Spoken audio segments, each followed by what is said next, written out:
Ukraine's surprise cross-border incursion marked a significant shift in the almost 2.5-year war with Russia.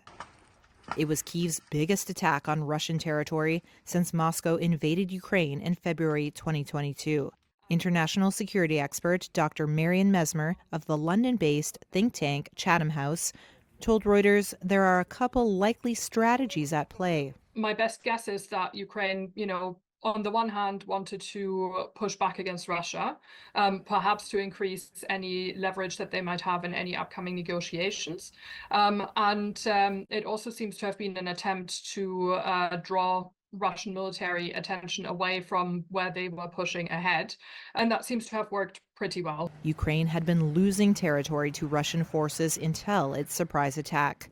Mesmer says it's a risky move. One risk, of course, is that we've already seen that Russia has much more military personnel than Ukraine. And while Ukraine has managed to kind of stretch Russian military forces thinner, it also has to stretch its own forces much thinner.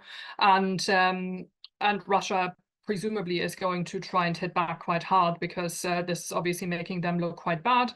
And it's something that Putin won't want to see repeated. So this could lead to quite significant losses for the Ukrainian military, which are much harder for Ukraine to absorb than for Russia, which doesn't necessarily have the same personnel challenge. Mesmer said that Ukraine's counteroffensive has likely lifted its soldiers' spirits, at least for the time being. I think the counteroffensive so far has done a lot for morale. I mean, Ukrainians know that the alternative to the war, if it was to end badly for them, isn't good. And so that is part of why they have been so committed and so behind the government. And I think this very successful counteroffensive has meant that there is a real sense that, Ukraine could win the war, but it could, of course, also sort of go in the other direction if Russian attacks intensify as a result.